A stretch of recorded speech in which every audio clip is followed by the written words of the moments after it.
changed my whole day. Good evening, everybody. Welcome to Friday with the Fellas, the special Friday mix that we always have every Friday. And I'm your host, Sonia, creator and producer, but not producer no more. Let me start out giving a big shout out to B.A. B. Strilla, the Lions only 1 8 cheek 3 toes host all day. He is the one who just revamped our show. Thank you so much, B. That was amazing. I'm trying different stuff. I gotta be fresh. I was not expecting it, and when I tell you, because that makes your day go from meh to okay, it's Friday. So thank you so much, B. Love you. Thank you. Thank you. Thank you. All right, and also shout out to Pink Fan Fur, the real hostess, and I mean real REEL, and stuff like that. Shout out to her. But let me introduce the panel to some and reintroduce the others. We are joined tonight by my brother from another mother, Mike, just a tip, Tipton, the host of the Tipping Point Show. Good evening to you, Tip. Thanks for joining us tonight. You guys saw him on Wednesday. Also, NFC South brother, but it's all love, James J. Train Martin. Good evening. And I've already told y'all about the strongly talented 1 8 cheek 3 toes host and the producer behind everything, B. Strilla from the D Tweezy. All right, guys. And what's up, Monkey and Yinzer? I see you guys coming on. You guys make sure you share this live. I was so caught up in the show coming on, I forgot to even share the live. So I'm going to start our first talking point, and then I will share that. Lots of NFL and college news this week. Because we have so much NFL news to talk about, let me talk about some college news first. Week 4 coming up for college. Big storylines: Auburn and Oklahoma in the top 25 SEC matchup. Number 22 Auburn, who are now undefeated for now, 3-0, will face number 11 Oklahoma, who are also undefeated. This is the homecoming for Auburn quarterback Jackson Arnold, who spent 2 seasons at Oklahoma. And Oklahoma's John Mateer is a Heisman contender, making his rank as number 2 nationally in total offense. Guys, what are your thoughts on that game? That's a big game coming up here. Don't all speak at once. That's what we think. I'll go. I like Mateer. I think Mateer with Oklahoma has a lot of moxie. The kid played in some big moments in the first couple of games that they had. And Oklahoma is just pretty tough. They had a rising season last season, and they look even better. They look like they're expounding upon that this season, and so they're going to be likely a playoff team in my book. And the kid Mateer looks like a Heisman hopeful. I wouldn't say favorite, but definitely a hopeful. And I picked them to win this game. I think they're going to take Auburn out. What are your thoughts, Tip? I mean, I kind of mirror the same thing, right? Like, also, I tend to lean towards Oklahoma because my mom was from Oklahoma and she was always like a big Sooner fan. So anytime the Sooners are playing, I'm always like, all right, even though I'm from Texas, I'll give them a little bit of love. But like, I've seen the way that they've played, and I don't want to say like that they're like one of the, like, I don't think it's too far stretched to say that they're one of the best teams in the SEC, right? Like I thought people had a lot of expectations for UT. And I don't think Texas is going to be where everyone thinks they should be. Like the fact they struggled with UTEP really shows you something with them, right? Like they should have blown that team out. They were a 45-point favorite. They win by what, 10 points? Like, yeah, that was crazy. You can't do that. Where I feel like Oklahoma, if Oklahoma were to have played UTEP, they probably would have covered that 45-point spread. Like Oklahoma just seems dominant on both sides of the field, and that's kind of what you want. Like that's what you want to see, especially this early in the season. Yeah, B, you tend to agree with that? Yeah, I like Oklahoma in this game too. I mean, I watched Michigan against him, and yeah, man, he's the truth. He's the truth. He's playing really good right now. And I mean, well, I know we're leaving Auburn kind of totally out of this whole conversation. Yeah, looks like all of us are like in Oklahoma, but Auburn's not a bad team either. So we got to give them credit. But Oklahoma's favored by 6.5, so I think they'll. I actually think they might be a 10-point favorite. So to me, I think they're by 10.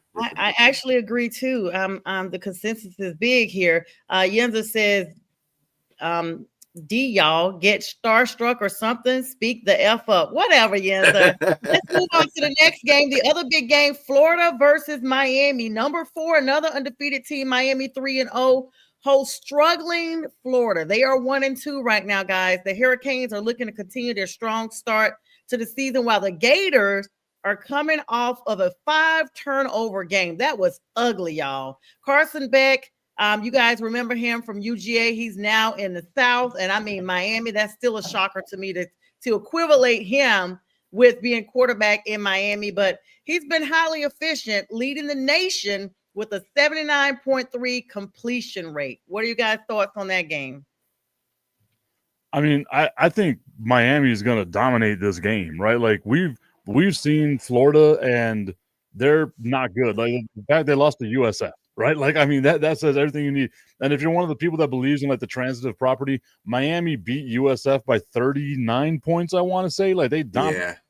So for me, it's always fun because it's going to be like one of those rivalry games. Like we know it's a Florida rivalry game, but it just feels like this isn't even going to be a fun game. Like it feels like Miami's just going to walk right over the Florida Gators. And I'm going to watch it because I've always got a little bit of love for the U, but man, like it's probably not going to be a fun game.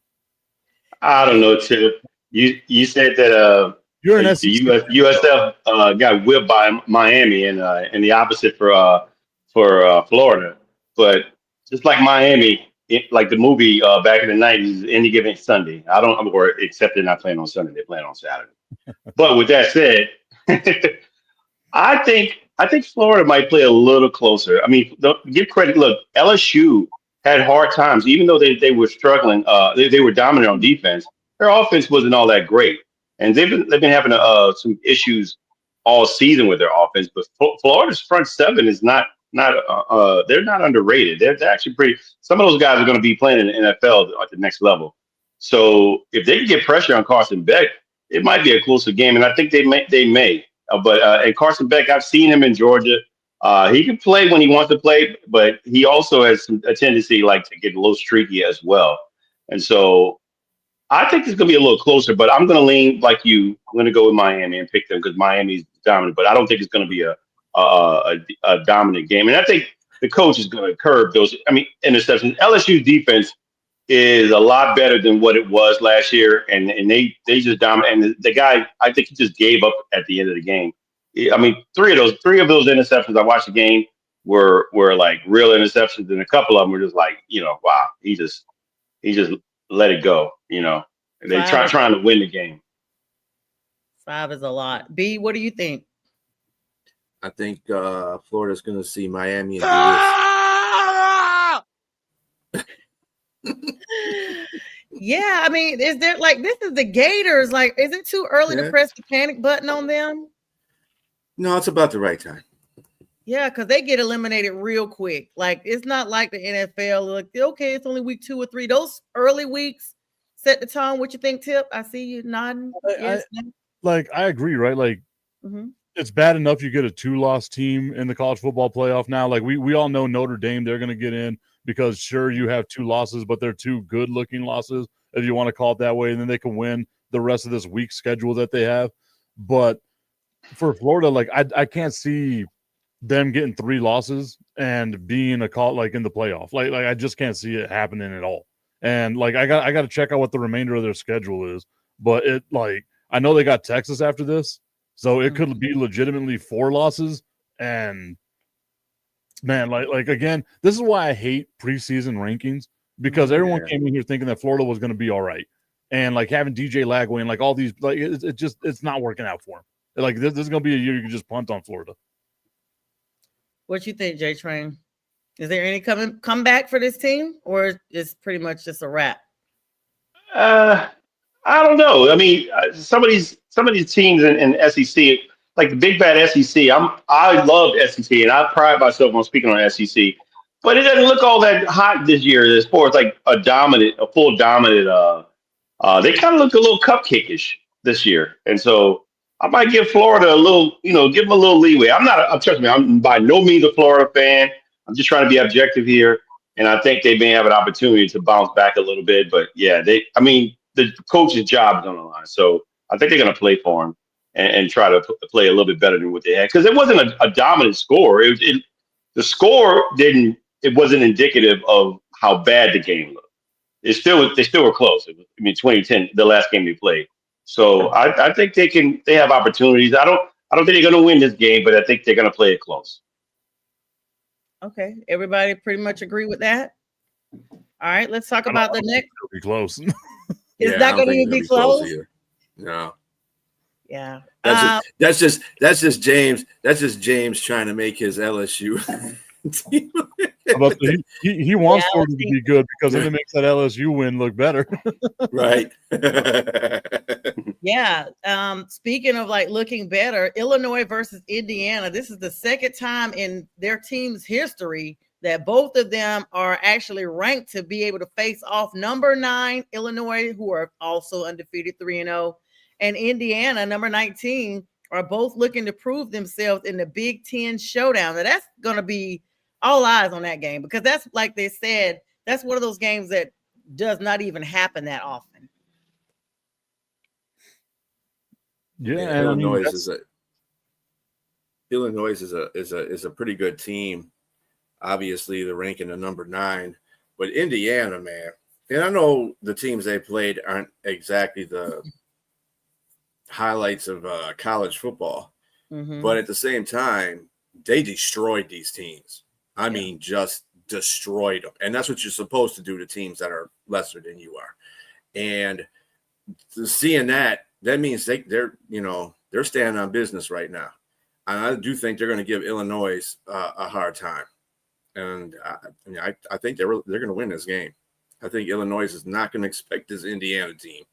I don't think they're going to expect them at all. You're definitely going to be prepared. Yeah, like more prepared. It's nothing like an underdog. Like that people that you come in automatically assuming you're going to win this game because you're ranked higher or you've watched film with the other team, and it just doesn't always pan out that way, right, guys? Right. All right, let's talk about your team. You had something, Tip? Yeah, what I was gonna say, like, as far as Indiana goes, like, I get where they are, like how they are, but like even last year, whenever they made it to the college football playoff, like it's not like they played a bunch of really awesome teams, right? Like they were, and then they got bounced whenever they finally played someone that was worthwhile. So my whole thing is like, okay, you can get fat on Old Dominion and McNeese State and Indiana State and all these people, but I mean, you're finally playing up to some competition, like. And it's hard for me to be like, okay, they're an underdog when they're the 19th ranked team in the country. Yeah. And I got the Fighting Illini. I got them winning this game. I just think they look really good this year.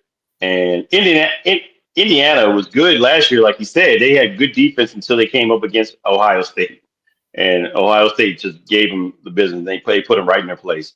And I think the Fighting Illini, Illinois is going to do the same thing. It's great to have a great defense whenever your first 3 games are against Old Dominion, McNeese State, and Indiana State. Like it's real easy to get fat on that. You should be shutting them out. You're a Big Ten team. Well, you act like Illinois played some tough teams too. They played Western Illinois. Woo! Hey, Duke. That's the home. Come on, Duke is not a football school; it's a basketball school. Let's be real, right? Western Michigan. I don't even roll with them. That's how much I'm out of that. Cupcake schedule, just like Indiana. The difference is with Indiana, they destroyed their opponents. Let's see. They played Old Dominion. Well, they had trouble with Old Dominion, but Old Dominion gives everybody trouble for some reason. They still lose. Kennesaw State. ODU. Oh, that's here in Georgia. 6-9, and then they beat Indiana State, which is their in-state rival, 73-0. So, I mean, it could be closer than the spread indicates. I could tell you that. B. What?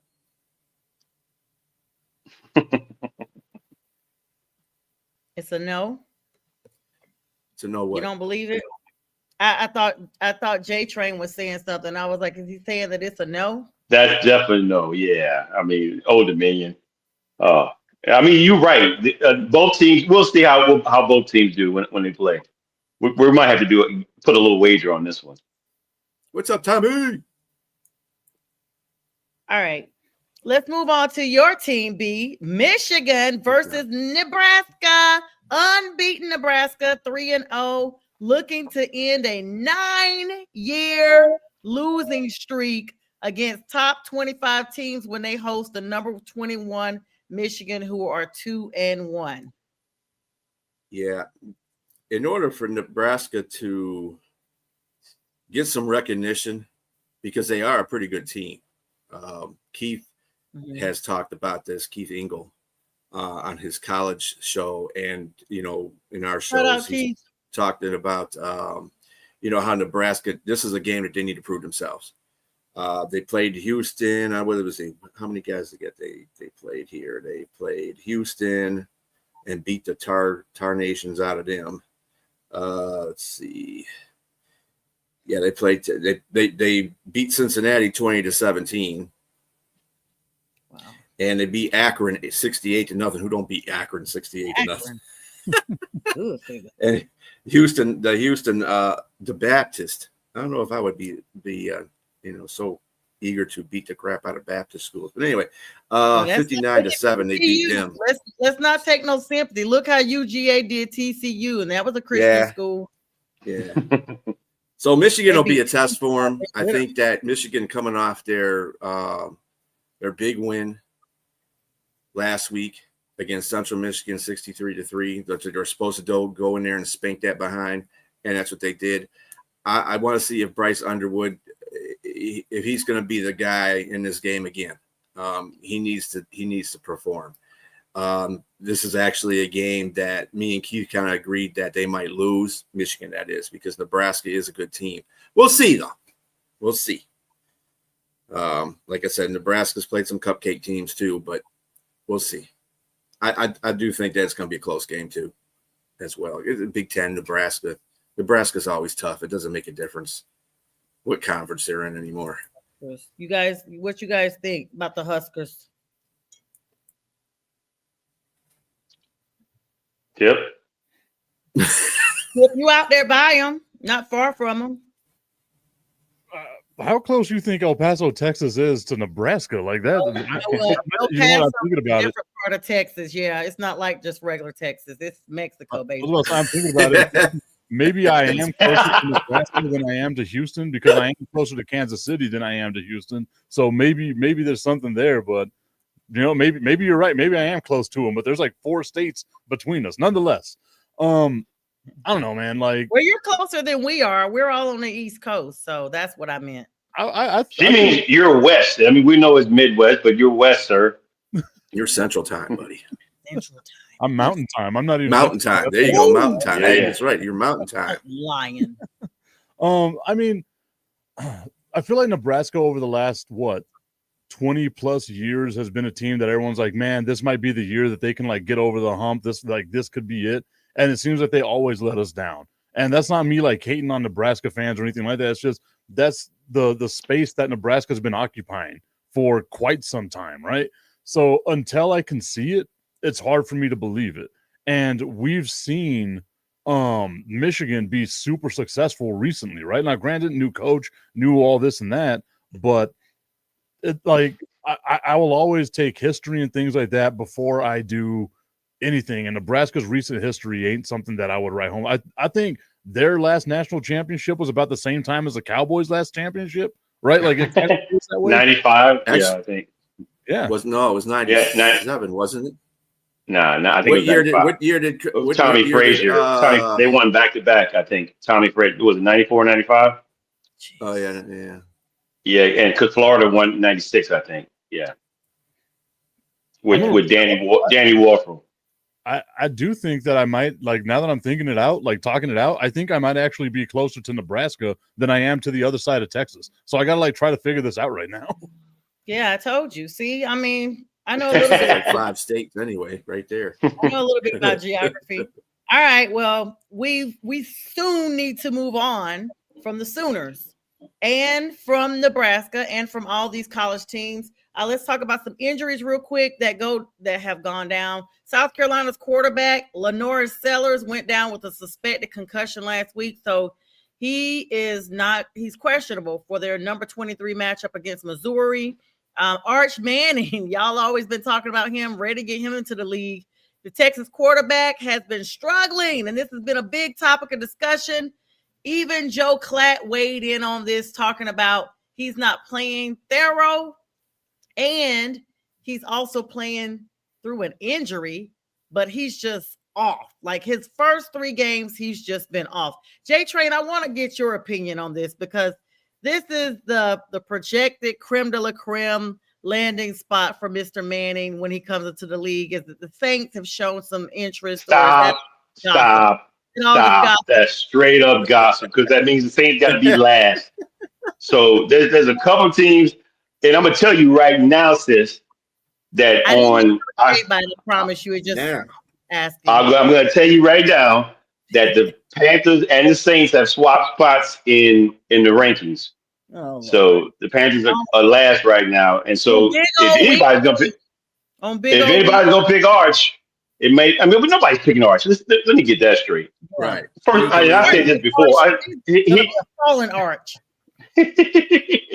Yes, straight up flat-footed, because that's how he's playing right now, and I just think that everybody needs to pump the brakes on Arch because he just because he has that last name doesn't mean he plays like those guys.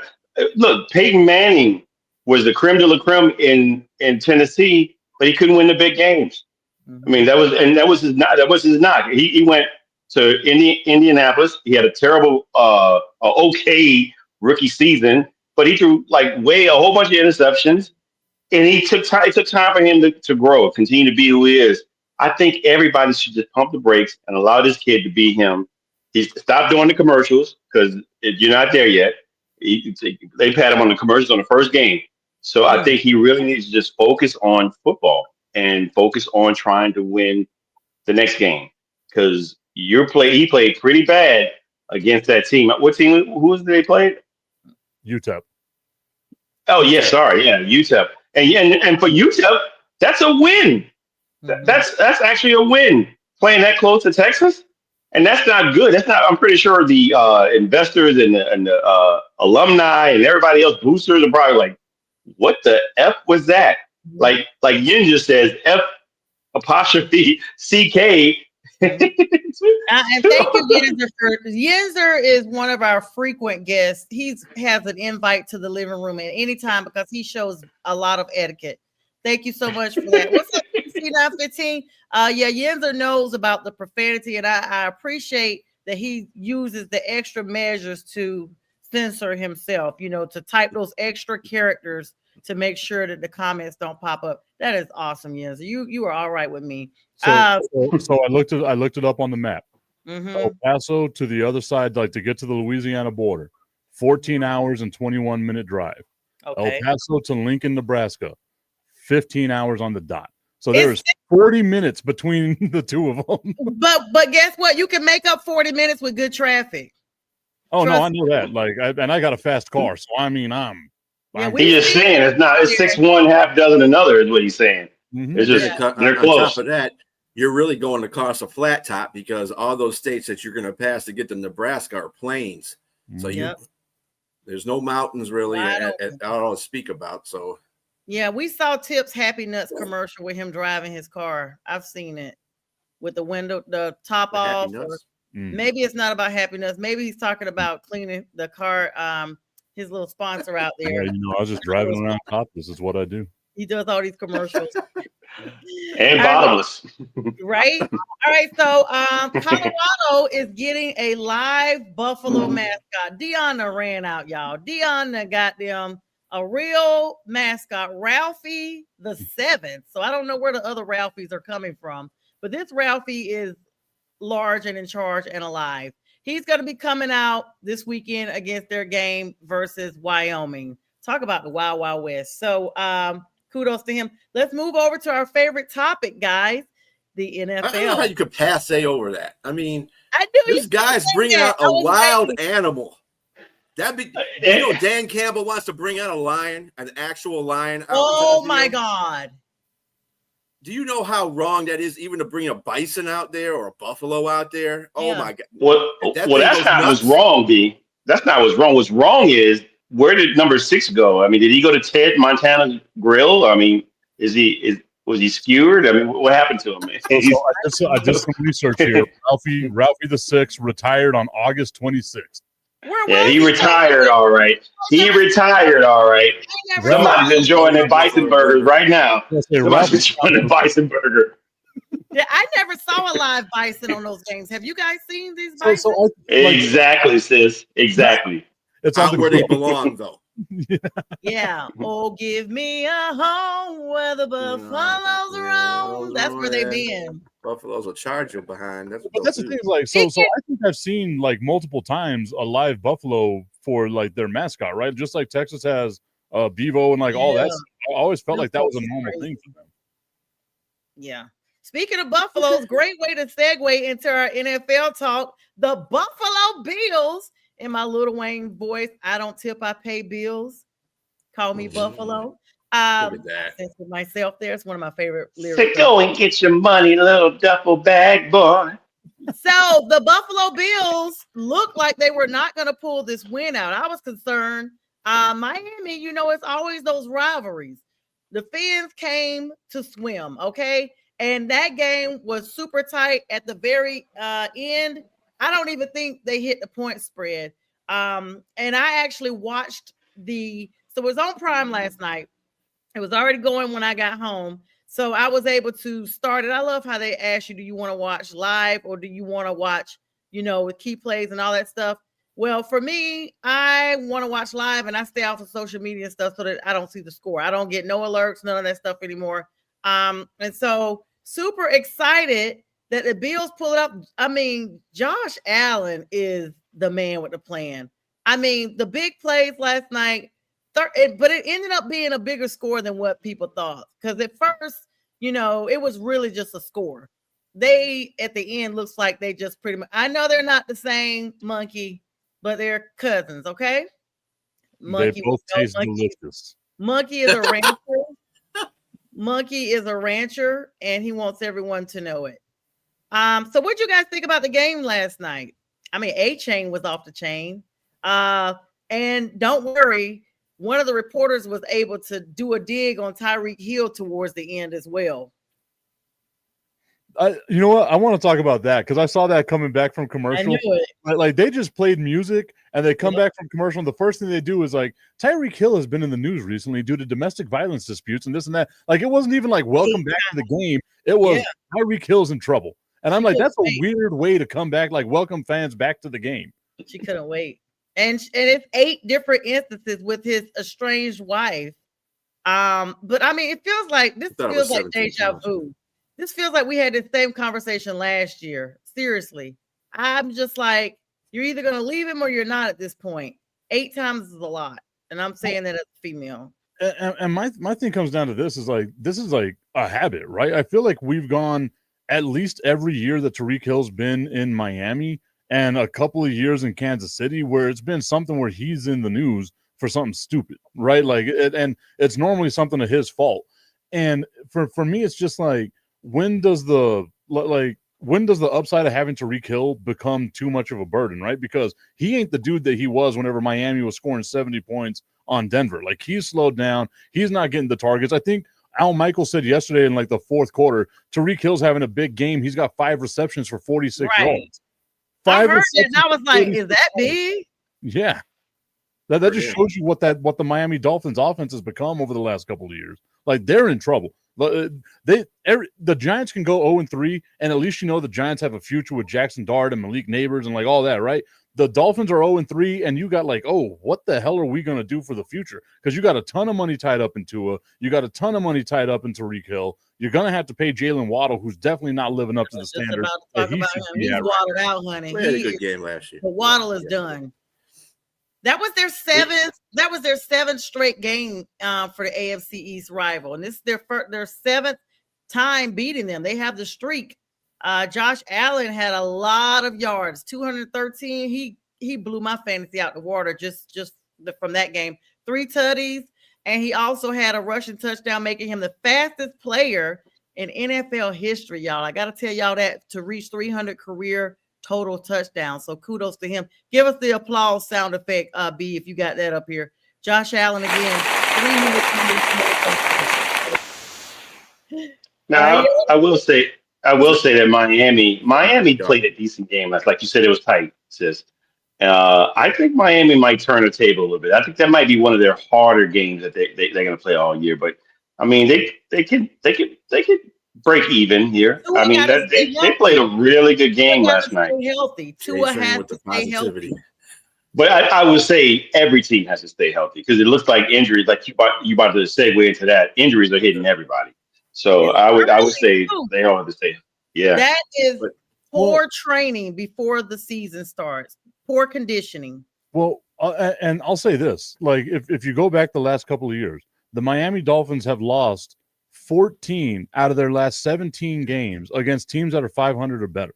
Like they don't know how to play well against these teams. I mean, you've got basically a whole season's worth of playing against teams that are good, and you lost 14 games. Like that's all the sample size we need. Like this is not a good team at all. And like, sure they could turn it around, but best case scenario for the Miami Dolphins is what, 8 wins?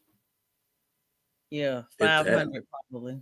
Strilla, what were you going to say? I saw you nodding a little bit earlier there. Well, one thing that we have to talk about Buffalo too. Buffalo is giving a whopping 6.2 yards per carry against the opposition. That run defense has to be shored up by the playoffs, or they're not going to make it through the playoffs. Somebody's just going to keep running the ball on them. And Miami had that plan, and they went away from it in that game. And I didn't understand that whole situation. I'm like, why would you run away? You're running really well in between the tackles, and you're killing them, but I don't understand why they went away from it. But, yeah, 6.2, that's the worst rush defense in the league right now. Ooh, so they got to shore that up. I bet they might be 3-0. They're getting away with it right now, but they get up against a team that has the same offense and a better defense and two great, a great running back. It's going to be over for them. So I mean, they balanced on James Cook a lot. I mean, he was outstanding. He is the first player. He's speaking of another record. Get the applause button ready, B. First player to rush for over 100 yards against the Dolphins in 36 games. Congratulations, James Cook. Yeah, that's because Buffalo most game is the problem. What's up, Crooked? The run defense is the problem. Run defense is the problem. But the Dolphins had a lot of miscue. They struggled. They looked solid, and then at the end, it's like they ran out of gas. Costly penalties, y'all. This is every game where there's a potential to win. How do you get a late game roughing the punter penalty when defensive tack, the dude's name is Zach Sealer, I think it is. Yeah. Yeah. Extended the Bills' drive. Like, that was crucial to them getting the ball back and possibly staying in the game. You run it to the kicker. It's a wrap at this point. Run it to the punter, what have you. What's he supposed to do, right? Like he blows up the long snapper. He's going for the ball. He just doesn't reach it in time, and then the punter falls right on top of him. Like, what's he supposed to do? Like, that's what you're supposed to do in football. He can't, like, I'm falling. Let me stop in midair and move over to the side real quick so the punter's got a nice landing zone. Like, he's playing football. So for me, it's like that was such a ticky-tack call. Maybe you get running into the punter, but it shouldn't have been roughing the punter. And that changed the entire game. Yeah, I mean, that plus the big Bills defensive play by Terrell Bernard, that interception from Tua made Tua look like the Tua we remembered, and that was it for the victory. Total yards, this is what makes you know that the game was super competitive. What you say, B? Tua turn it over. Yeah, turnover Tua Tagovailoa, practice his name all this time just for that. Total yards, 360 for the Bills, 276 for the Fins, 203 passing yards for the Bills, 146 for the Fins, and so on and so forth. There was one interception by the Fins, none by the Bills. This game was the picture perfect game of competition, competitiveness, and it looked like a really good discipline game. The Bills were only penalized 35 yards, and they got 3 penalties. That's pretty good.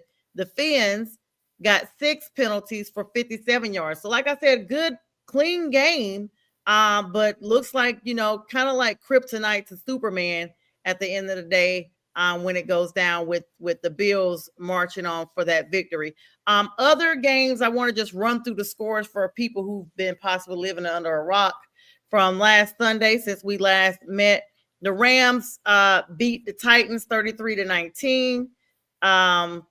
Chicago Bears got literally declawed and demauled by the Lions. I mean, what a game. The score was almost reversed, 52-21. Browns got mollywopped by the Ravens, 41-17. I mean, these high offensive, they're covering the point spread and then some. 49ers and Saints, that game was very close. My condolences, J Train. Very close, less than a touchdown for the final win, 26-21. Very odd score there. Patriots getting it done over the Fins from last week, 33-27. Bengals and Jaguars, matchup of the Cats. Bengals getting it done. However, costly injury we'll talk about in just a moment in that game. Cardinals and Panthers. Panthers tried to rally back. Bryce tried to get it done. Another 5-point game, less than a touchdown, 27-22. The heartbreak continues for my Panthers. Broncos heartbreaker. Sean Payton takes it home with a 1-point deficit to the Indianapolis Colts, 29-28.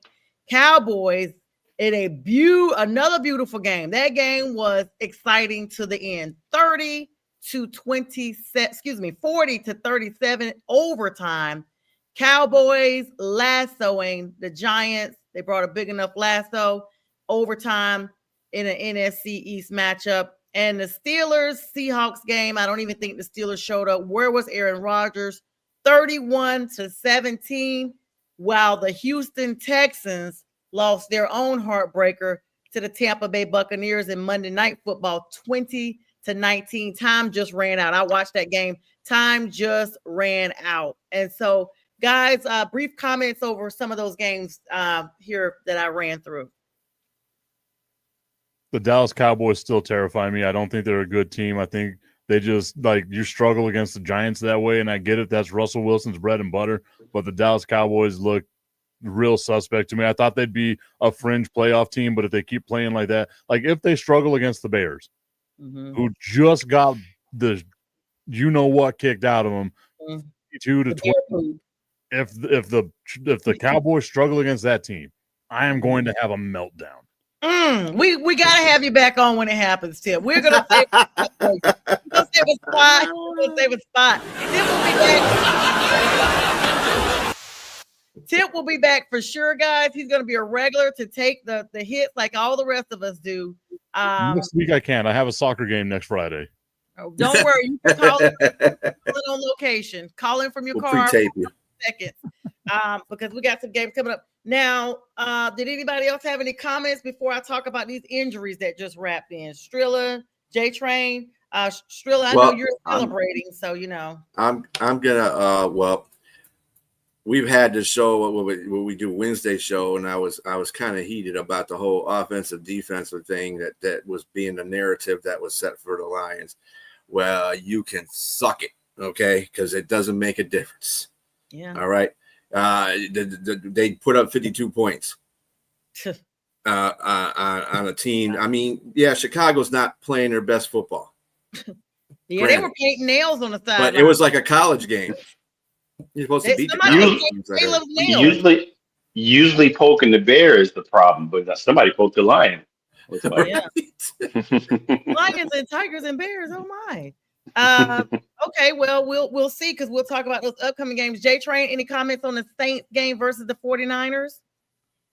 Nah, I mean, I like Spencer Rattler. I think he continues to get better. And I think even Robert Salah said this guy's going to be a star. I think so, too. I think he's got a lot of talent and had an opportunity to get back to the game. I think our offensive line has injuries on it right now, and that was a big problem. That's why he got sacked at the last bit. But if we have protection and you give it to him, give him the protection that he needs, man, he's going to put us in a position to make it competitive, at least for us. And we have been. So, I mean, I like what we did against them, and we just didn't win the game. Got to finish it. Yeah, you guys look solid against them. Speaking of not solid, and I'm actually sad about this. I mean, I'm sad of any player, but the Bengals are my AFC favorite teams. A lot of people know I've been rolling with them for about, I don't know, 13 years now. No particular reason why I like them. I just do. Well, Joe Burrow, after getting all these billions of dollars, is now out indefinitely after suffering a grade 3 turf toe injury that has required surgery. So they put all that money into the big three, the front three. I don't even say the whole O line for the Bengals. This is going to be costly because now you got to figure out who's going to be your big, number two. And I mean, I know the verdicts are out as far as who's going to be filling in and what have you, but I don't know. Big number 2 is Browning. Bengals. Bengals. No, the quarterback, his name is Browning. Right. His name is Browning. Yeah, that's gonna be something. He's a big number 2. That's hilarious. Yes. A big number 2. And so they put all that money in, and we see this a lot, guys. We've seen it with Dak Prescott. We see all these players over the years, unfortunately, that hold out, and then when they get this money, they go down. They don't even finish a full season, So that's going to be big for the Bengals. Like, seriously, playoff implications. I know it's week 3, but this is like they already said 3 months, and that's the whole season. So another person moving over to the NFC East, Jaden freaking Daniels, y'all, ruled out in the game against the Raiders with a knee injury. They bring in Marcus Mariota up there. He continues to stay in the league some kind of way. The walkout Falcons quarterback who walked out after he was basically replaced for the starting position. I mean, this dude went on a whole tour, and the Falcons said they didn't even know anything about him being out. Like, he just stopped showing up. Then they took him on with the Eagles. I think he got a default ring by being on their roster when they won the Super Bowl. And I'm gonna be honest, I didn't even know that he was signed with the Commanders. He just continues to stay in the news. So he's gonna be starting on Sunday, guys. Well, he played with the I'm about to say the Skins. He played with the Commanders last season, and he played the last couple of games. So he had like 400 total last 2 games. He had like 436 yards and 4 touchdowns. Is that so he did well? Jaden Daniels for the playoffs? I think yes. Yeah, he was. I think Jaden was injured. Yeah, I mean, or not injured, but it was something going on. But yes, you're right. They saved him. Right, exactly. And he played. And he did well. So I don't know if that's indicative of teams not playing hard at the end of the game, end of the season, or if he actually just legitimately won them a game. But he did put some stats up. So I think in his offense, and he's played with this coach before. So I think the familiarity. Who they play in the Raiders, and I think they have a really good opportunity to win this game because I'm just not so. I was wrong, I guess, for the first 2 games. And then my biggest disappointment is the running back is Ashton Genty.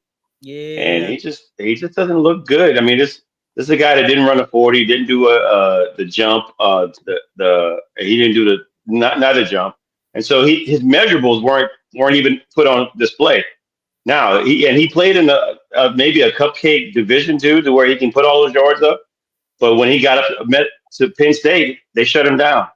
And so, I mean, not to compare him to anybody, but he kind of reminds me of Trent Richardson with Cleveland. Early for that one. Come on now. Yeah, you gotta give him more time before you start. I was like, yes. I mean, I'm just saying.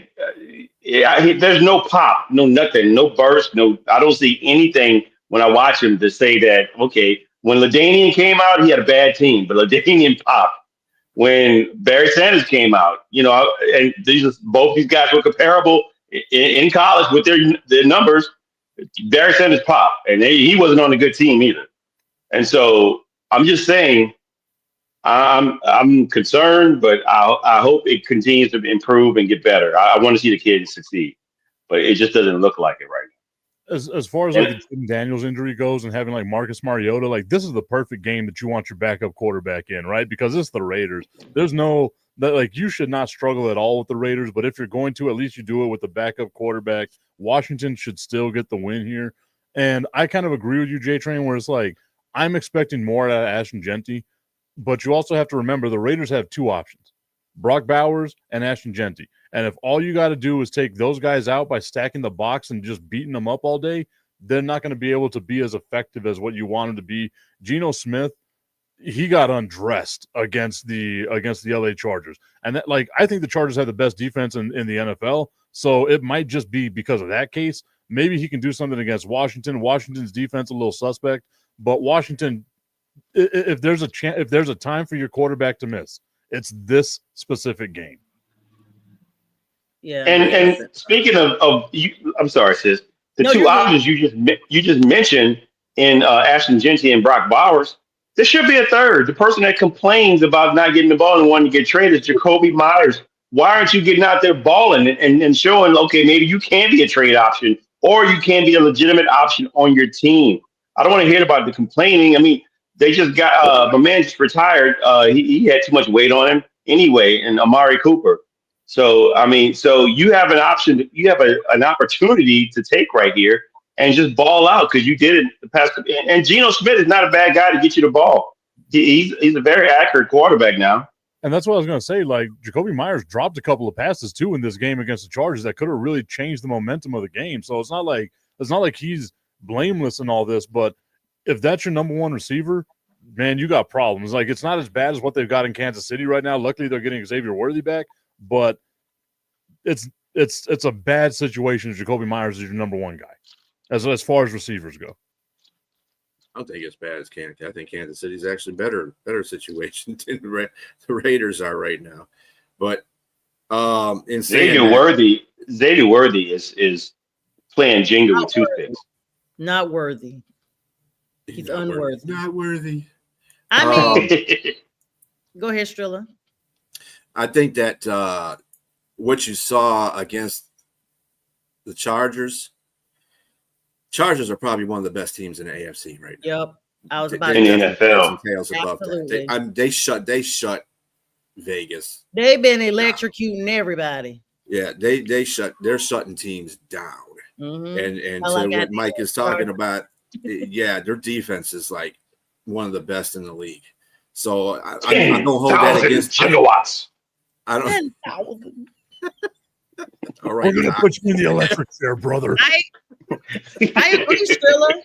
I agree, and I don't know if it's just the team has finally matured to that because we ain't been talking about the Chargers in a little while, but we've been talking about Justin Herbert for a little bit. Like, okay, this might be the year, and this is like that third year that we see the full picture because every NFL team is supposed to reach that peak level between 3 and 5 years. Panthers, what's wrong with you? And so there's that. Yeah.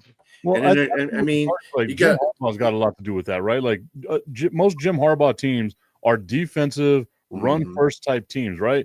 The Chargers are doing this without being able to establish a run. Like the run game for them has been horrendous, but you still have Justin Herbert. You got some great weapons in your receiving core. Like once this team can find balance, they are going to be terrifying because they can shut anybody's offense down. Let's not forget, like last year, I think it wasn't until week 12 that they gave up 27 points, which is mind-blowing in today's NFL.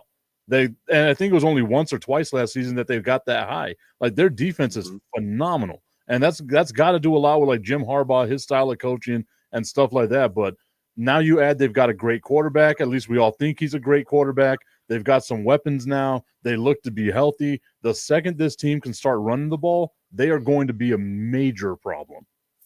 Yeah, the Chargers got Minter as a defensive coordinator, and obviously Jim is familiar with him because he coached on the Michigan Wolverines too. So, and he's a very good defensive coordinator, and he's got a lot of pieces. They got Khalil Mack is gonna. That's another injury that you probably were gonna mention there, Sonia. That he's gonna be out for some time with a broken arm, and that was terrible. That broken arm. I saw. They brought somebody in from the Raiders actually. Mm-hmm.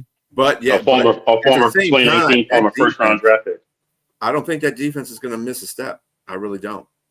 I don't think so either. I just don't. And the best addition to the Chargers was Keenan Allen. That shored that whole wide receiver core up. As long as he stays healthy. Opened the door for Quentin Johnson. He has a resurgence. I thought he was going to be. He was on the verge of being a first round bust. Yep. And now he is playing like a dog. That's a good You point. got to give everything starts at the top. You got to give credit to Jim Harbaugh. Well, He definitely.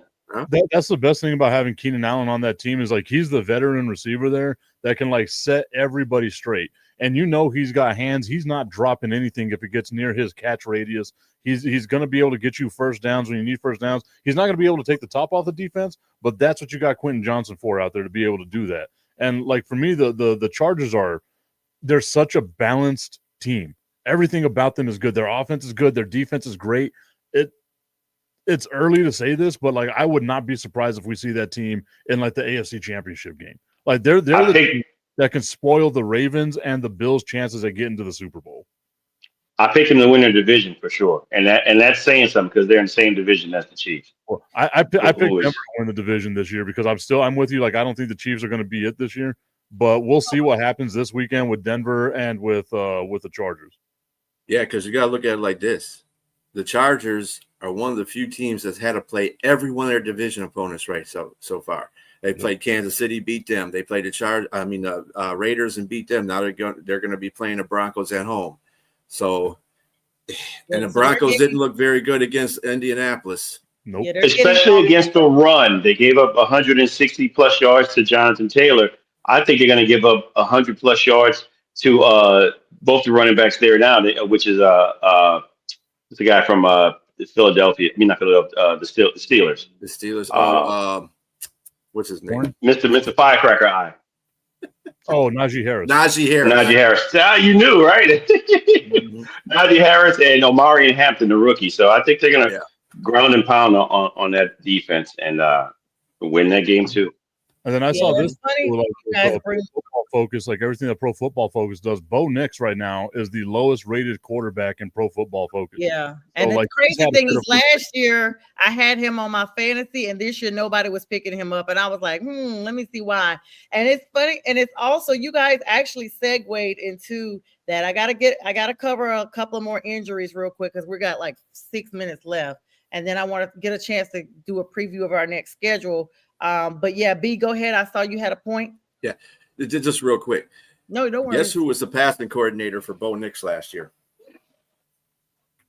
I don't know. John Morton, the offensive coordinator of the Lions. And now he's not doing good.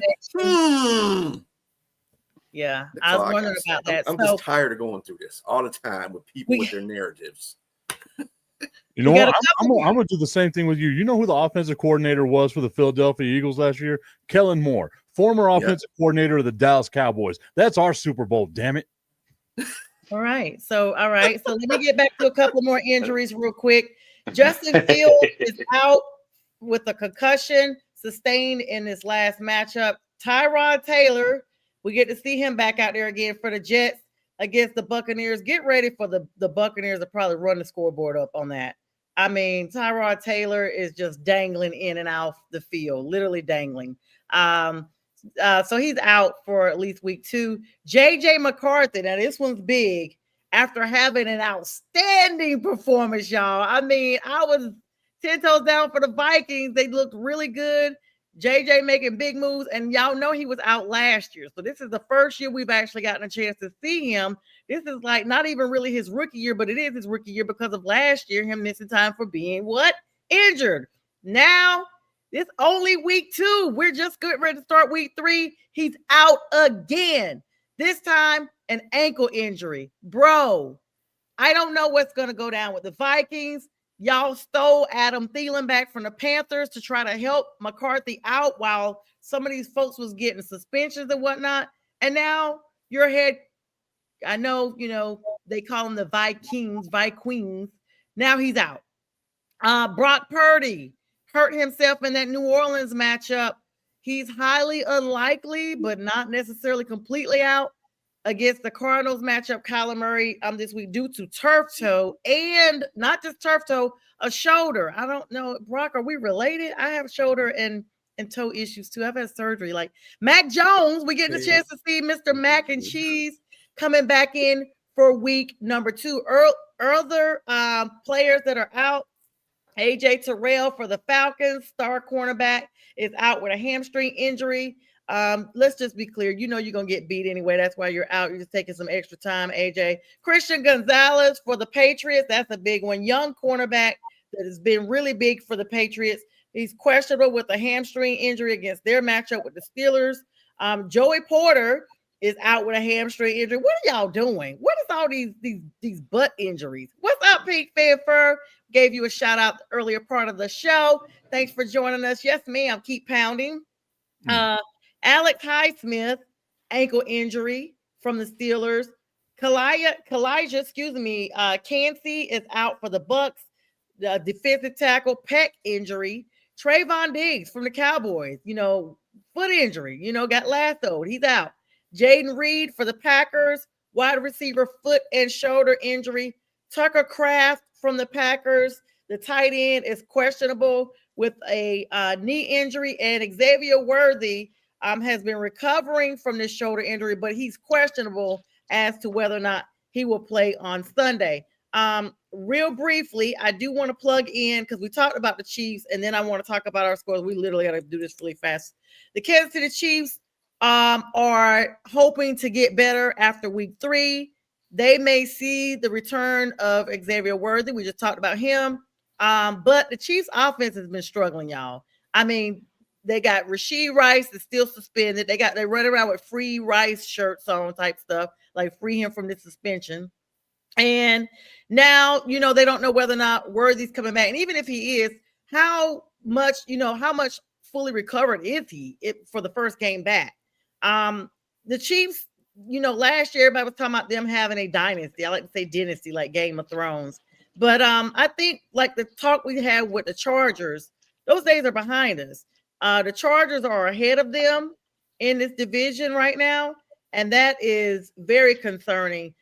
Sunday's games, Panthers and Falcons. Let me squeeze it in now. Panthers will win that, not because I'm a fan, but just because that's how it goes.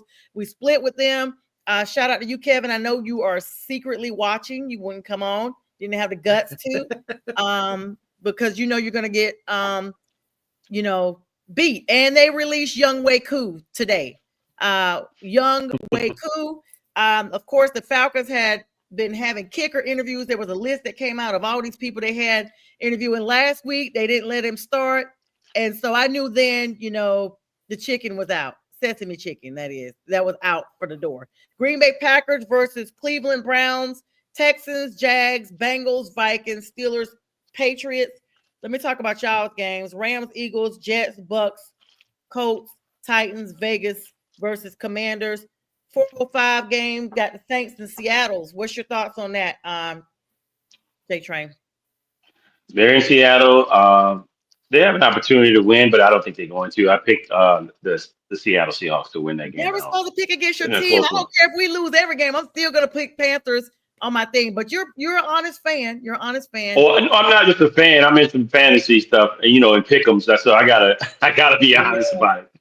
Yeah. Pat. There you go, Pink. They're gonna get drugged. All right, let's move over to 425 game. Cowboys and Bears. We are expecting a lasso frenzy. I mean, that lasso's gonna be sparking. Y'all gonna roll them Bears up so good, Tip, right? I mean, you just said it right now. Like, one of the big pieces on defense, Trayvon Diggs, might not be in this game, so it's going to be a little difficult for him defensively. But I feel like the Dallas Cowboys offense can put up points against anybody. I got the Cowboys in this one, but it's on my mind. I hate that I love this team, and I have zero faith in them. I know. Sunday night game is Chiefs and Giants, and I will say, normally I would say the Chiefs would do this, but the way they've been looking, I'm not so sure. B, let's wrap up with you. You got the Monday night game against the Ravens, and that should be a thriller. 8:15 Eastern Standard Time, Lions and Ravens. Yeah. I picked Baltimore in this because until they can beat the Ravens in Baltimore, I ain't got no faith in. I'm like Tip. I ain't got no faith in them when they play in M&T Stadium. They haven't won there in I didn't hear their confidence at all. I had more confidence in my team, I guess. But all right. Well, good luck to everybody's team. Everybody, thanks for the likes, love, shares. We appreciate you guys joining us every Friday, Eastern Standard Time, 9 p.m. And Wednesday is Prim and Proper Sports at 9 as well. Tomorrow morning, the debate show with Strilla, J Train, and Jack Hirsch at 8 a.m. And on Sunday morning from 8 to 10 is the Big Sports Show. Also, Tip has the Tipping Point Show, Eastern Standard Time, 10 a.m. Eastern Standard Time, the Tipping Point. Guys, thanks for the likes, love, share. And we got the 1-8 cheat, 3 toes. When you guys be popping on, B? 7 p.m. Eastern Standard Time on Tuesdays. All right. You heard it first. Thanks, everybody. Have a great weekend and good luck to your team. Go Panthers. Go Jaguars. Go Saints. Who that? Lions.